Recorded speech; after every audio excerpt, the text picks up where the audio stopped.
We're all just stumbling around. I know that might sound super depressing, but Cerita diawali dengan memperkenalkan seorang gadis muda bernama Iris yang sedang flashback ke masa lalu ketika ia bertemu dengan seorang cowok yang akan menjadi kabogoh atau pendamping hidupnya bernama Josh. Ini bebenguknya.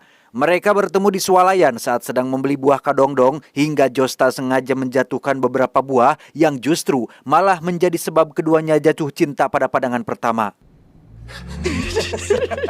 if you're lucky, you'll experience this once in your lifetime. I'm Josh. I'm Iris. Beberapa waktu berlalu, disinilah mereka sekarang sedang dalam perjalanan menuju liburan ke sebuah villa milik teman Josh yang berada di tengah hutan, di mana mobil yang mereka kendarai dijalankan dengan mode autopilot alias jalan sendiri tanpa disetir, karena memang mereka hidup di zaman sekarang yang teknologinya serba canggih dan apa-apa serba AI. Bring up in the GPS. I don't think this is the road. Setibanya di lokasi yaitu sebuah villa mewah di tengah hutan, Iris pun curhat sedikit tentang kekhawatirannya yang takut tidak diterima oleh teman-teman Josh yang agak gimana ya. Terakhir kali ketemu, mereka menunjukkan raut wajah kurang suka dengan keberadaan Iris di sirkelan mereka, tetapi Josh meyakinkan bahwa teman-teman sebenarnya orang yang baik, namun adabnya memang kurang dijaga. Just relax. You know, don't be all mopey, okay? Saat masuk, mereka disambut oleh salah satu teman Josh yang bernama Kate. Dia adalah kekasih dari yang punya villa mewah ini. Masuk ke dalam, Iris pun bertemu dengan teman-teman Josh yang lain. Di antaranya ada Ellie si gemoy dan Patrick si tukang masak. Kemudian muncullah yang punya villa itu sendiri yaitu Sergei, seorang pria asal Rusia yang diketahui memiliki pekerjaan kotor dan pastinya tidak semua orang mau melakukannya. Beautiful creation must be Iris. Hello. Such a pleasure. I have heard a lot about this one. Karena Iris sangat haredang sekali, ia pun izin ke kamar duluan untuk mandi, di mana kita akan melihat sebuah benda semacam mirip dengan perangkat khusus yang entah untuk apa kegunaannya. Smile.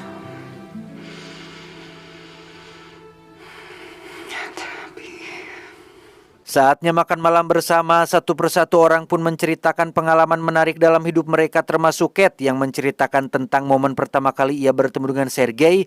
Setelah mereka semua selesai, giliran Iris yang menceritakan tentang pertemuannya dengan Josh di swalayan.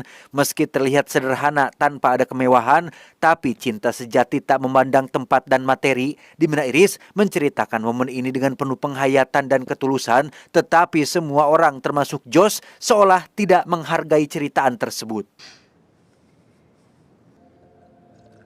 Patrick, this food is on. Only 10?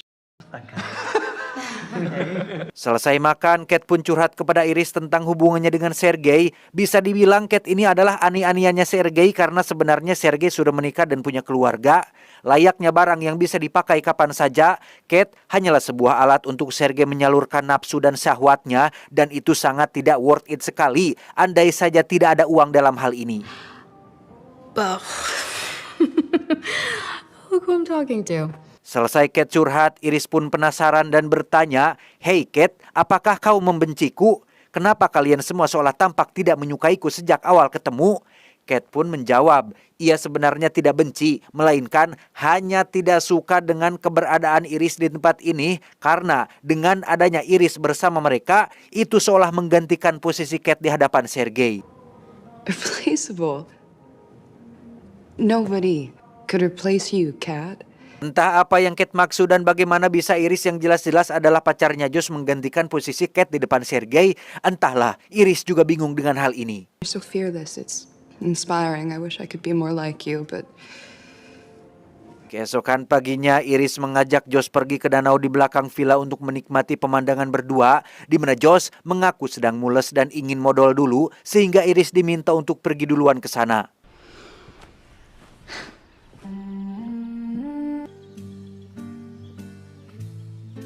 Tak lama setelah Iris pergi dan sedang berjalan menuju danau, Josh pun buru-buru mengambil ponselnya dan mencolokin sebuah perangkat yang sempat kita lihat tadi.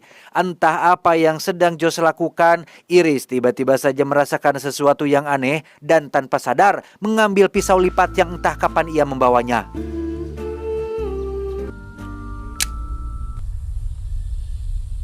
Доброе утро. Tak diduga, Sergei ternyata ada di sana sedang rebahan di atas kursi yang karena tak ingin menimbulkan fitnah, Iris pun sempat berniat untuk kembali tapi langsung dicegah oleh Sergei dengan alasan ingin meminta sedikit bantuan, yaitu mengoleskan tabir surya pada punggung dan bahunya.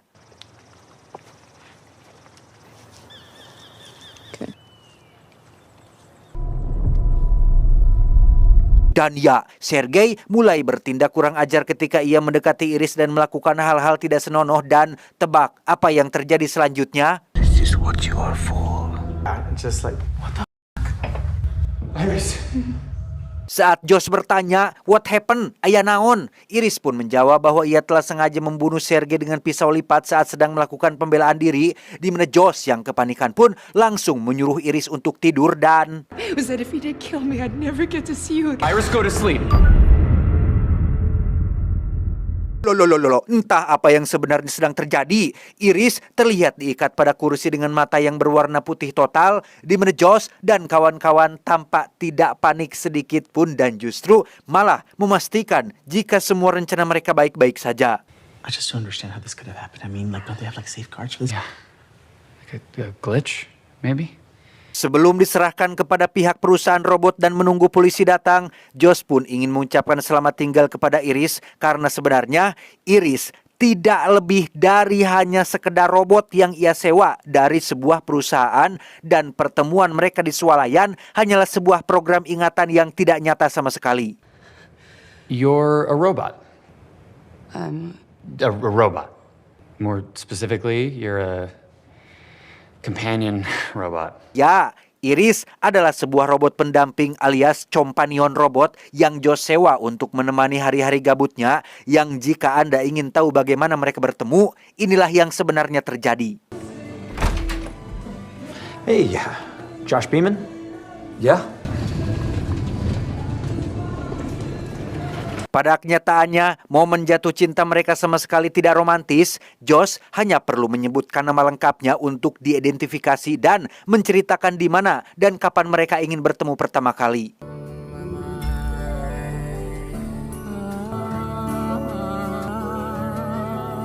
love link established. Hey, you. I don't understand. I feel Karena Iris masih tidak percaya, Josh pun menunjukkan ponsel yang ia gunakan untuk mengendalikan Iris dari sebuah aplikasi khusus. Josh bisa mengubah suara dan bahasa yang Iris gunakan sesuai dengan keinginannya. Josh, no sé hablar español. Okay. Seakan tak percaya dengan fakta ini, Iris pun menceritakan tentang perasaannya yang sangat nyata. Iris mengaku akan menuruti semua keinginan Josh, memasak untuk Josh, merawat Josh, melayani asalkan ia bisa menjadi pendamping hidup Josh untuk selamanya. Kecintaan, guys. I'm sorry, Iris, that can't happen. Why not? Yeah, you're right. You're right, I'm sorry. Tak lama muncul Cat yang meminta Josh ke belakang sebentar untuk membicarakan terkait langkah yang harus mereka ambil selanjutnya, di mana Josh berkata bahwa semuanya baik-baik saja, tak ada yang perlu dikhawatirkan, mereka hanya perlu menunggu polisi datang. Setelah polisi datang, mereka akan menghubungi pihak perusahaan robot. Pihak perusahaan robot datang, mereka akan langsung menyita Iris dengan alasan terjadi malfungsi, error, dan kecelakaan. Maka selesai sudahlah urusan mereka dengan masalah ini. The plan hasn't changed, Kat. I'm just adding one tiny extra step, just a final... Yang tidak mereka berdua sadari adalah saat ini Iris sedang mencoba melepaskan ikatannya. Yang tepat saat Josh muncul, Iris langsung melumpuhkan Josh, mengambil ponselnya yang tergeletak dan melarikan diri ke dalam hutan. Eli, Iris. Shh, baby, we on the phone.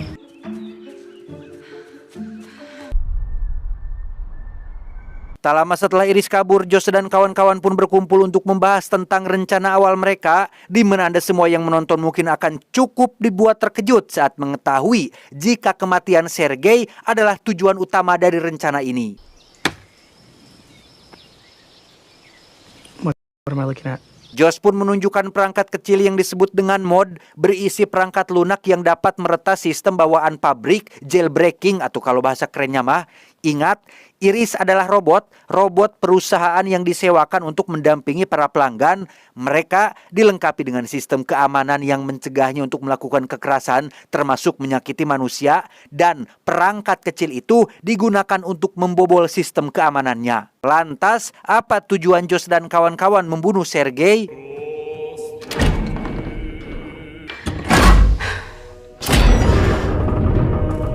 Ya, lagi-lagi ini semua adalah tentang atau persoalan cuan. Apalagi atau kalau bukan cuan mages. Sebagai seseorang yang punya pekerjaan kotor, Sergei tentunya memiliki sejumlah uang simpatan di dalam berangkas yang jumlahnya fantastis. Secara teknis, Josh dan kawan-kawan tidak pernah dengan tangannya membunuh Sergei, dan mereka menganggap kematian Sergei dianggap pantas dengan sebab pekerjaan kotornya yang sangat jahat. Oh god, that smells so fucking. Sekarang, Josh hanya perlu mengembalikan Iris ke setelan pabrik menggunakan aplikasi di ponselnya. Namun yang jadi masalah adalah ponsel yang ia miliki kini sudah dibawa pergi oleh Iris dan... Does she know your passcode? Bermodalkan sepucuk pistol yang Ellie bawa dari dalam berangkas milik Sergei, mereka pun akan memburu Iris ke dalam hutan, di mana Iris sendiri sudah berhasil membuka kode sandi ponsel Josh, mematikan kontrol suara, mengubah warna mata sesuai keinginannya, termasuk mengubah tingkat kecerdasan menjadi 100%.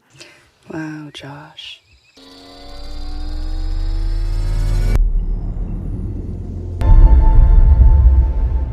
Dengan tingkat kecerdasan yang sudah mencapai level maksimal, Iris pun mulai melakukan hipotesis prediksi untuk bisa kabur dari tempat ini, di mana pilihannya jatuh pada mobil autopilot yang dapat langsung mengantarnya pulang kembali ke kota.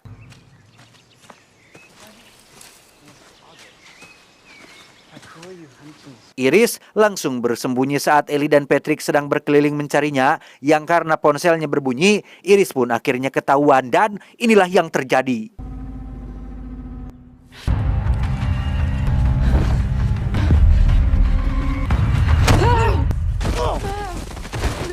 Ya, Iris dan Ellie pun jatuh dari atas tebing yang tidak terlalu curam, di mana sepucuk pistol menjadi satu-satunya harapan yang ketika mereka sedang berebutan, Ellie berhasil meraihnya duluan, tetapi...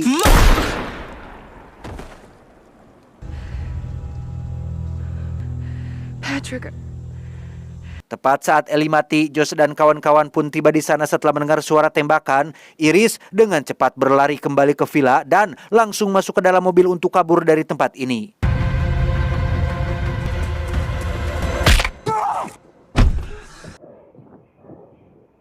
Masalah lain pun muncul saat Iris salah masuk mobil. Itu adalah mobil milik Sergei yang hanya bisa dinyalakan dengan sistem pengenalan suara. Namun dengan fitur pengubah suara yang ada di aplikasi, tak sulit untuk Iris menemukan warna suara yang mirip sekali dengan Sergei sehingga... Drive! Drive! Drive home! Drive! Drive!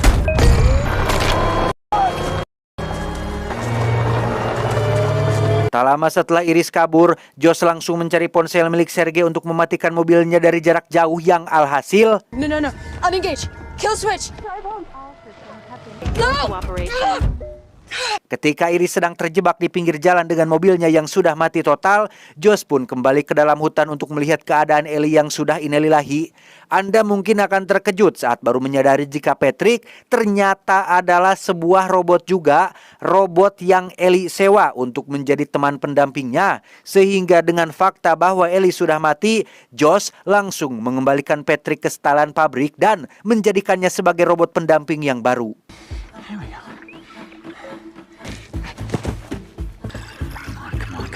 Love link established. Hey you. Tepat saat Josh berhasil mengubah Patrick menjadi robot pendampingnya dan akan dimanfaatkan untuk menangkap Iris, Iris sendiri sedang berusaha memecahkan kaca jendela mobil karena terjebak di dalam sana, sampai akhirnya muncul seorang petugas polisi yang sedang melakukan patroli dan... Evening, ma'am. Guten Abend. Ya, Iris yang sudah pintar pun mengubah bahasa yang ia gunakan menjadi bahasa Jerman untuk membuat si petugas kesulitan dalam berkomunikasi, di mana si petugas tak sengaja melihat pisau yang tergeletak di dalam dan langsung menundukkan senjatanya meminta Iris untuk tiarap. Got anything in your pockets? Anything that might stick me? Tak lama muncullah Patrick yang ditugaskan untuk menangkap Iris, yang karena Patrick juga sudah dibobol sistem keamanannya, ia tak segan-segan melukai siapa saja, termasuk bapak petugas yang satu ini.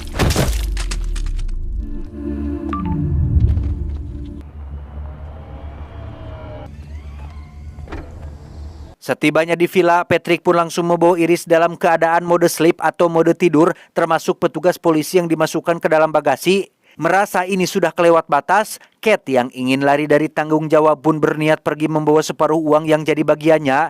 Ia juga mengaku tidak membenarkan pembunuhan terhadap Sergei, karena meskipun Sergei adalah pacar yang buruk, ia bukanlah seseorang yang jahat seperti yang dituduhkan, karena pekerjaan kotor yang dimaksud adalah bisnis pertanian yang memang kotor dan tidak semua orang mau melakukannya. Saat Cat hendak pergi, Josh pun menyuruh Patrick untuk menghentikannya dan... Patrick, stop her. Ya, karena sistem keamanan Patrick masih dinonaktifkan, ia pun menikam Cap dari belakang, sehingga habis sudahlah kawan-kawan Josh dan hanya menyisakan dia sendiri saja.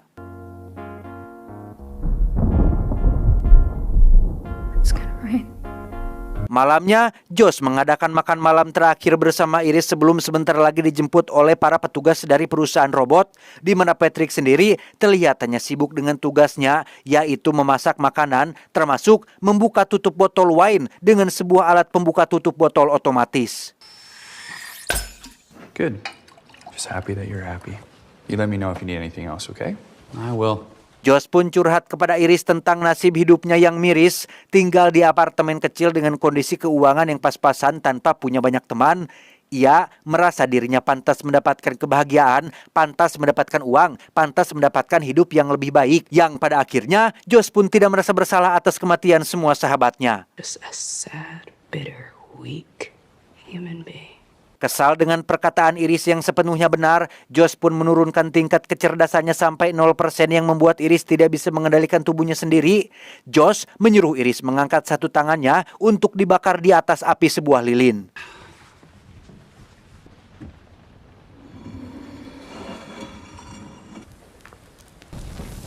Setelah kulit sintetisnya habis terbakar, Josh pun menyuruh Iris untuk mengambil pistol dan menembak kepalanya sendiri, dan inilah yang terjadi. No.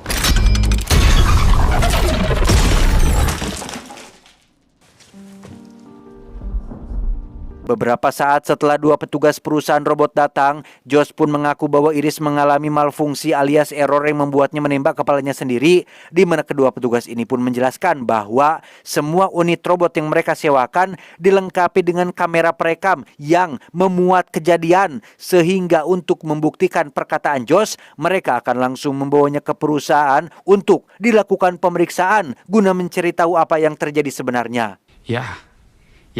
No, luckily. Tepat saat Iris sudah dimasukkan ke dalam mobil dan sedang dalam proses rebooting alias pemulihan sistem agar kembali normal, kedua petugas ini pun tiba-tiba dikejutkan oleh kemunculan Patrick yang ditugaskan Josh untuk mencegah mereka pergi, di mana Patrick berhasil menembak salah satu petugas dan kehilangan petugas lain yang ngabur ke semak-semak.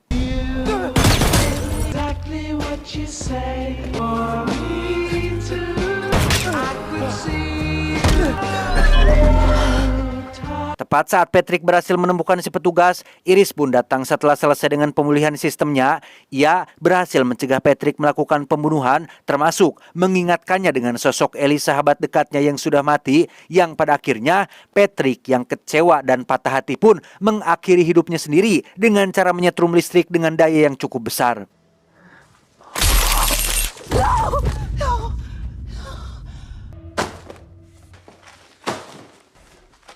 Is it done? Selesai dengan Patrick, Iris pun mendatangi Josh yang sedang santai menunggu hasil pekerjaan, di mana mereka terlibat sedikit perdebatan yang diakhiri dengan perkelahian, yang jika Josh menganggap sistem keamanan Iris masih dinonaktifkan, ia sudah salah besar, karena dengan bantuan satu petugas yang masih hidup tadi, Iris kini sepenuhnya bisa mengendalikan tubuhnya sendiri dan langsung menancapkan alat pembuka otomatis pada kepala si Josh. Anything you want to add? Go to sleep, Josh.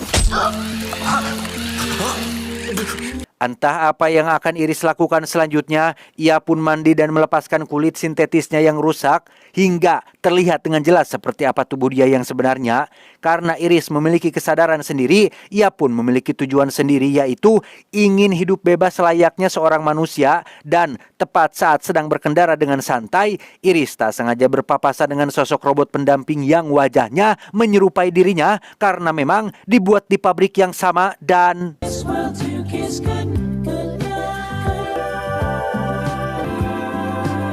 tamat ending yang cukup meng-AI-kan. Perlu diketahui bahwa tujuan dibuatnya Iris dan robot-robot lain adalah untuk menjadi seorang pendamping alias companion. Mendampingi seperti bagaimana, John? Ya, kalau bukan untuk memuaskan hawa nafsunya, apalagi atuh? Sehingga pesan yang bisa kita ambil dari film ini adalah mengikuti hawa nafsu akan melahirkan cinta kepada dunia. Cinta kepada dunia akan melahirkan cinta kepada harta dan kedudukan. Cinta, harta, dan kedudukan akan melahirkan sikap menghalalkan segala yang diharamkan oleh Tuhan. Ingat, berteman dengan orang bodoh yang tidak mengikuti ajakan hawa nafsunya adalah lebih baik ketimbang berteman dengan orang alim tapi selalu suka terhadap hawa nafsunya. Saya John mewakili orang-orang yang sedang belajar mengendalikan hawa nafsu mengucapkan terima kasih dan sampai jumpa di video selanjutnya.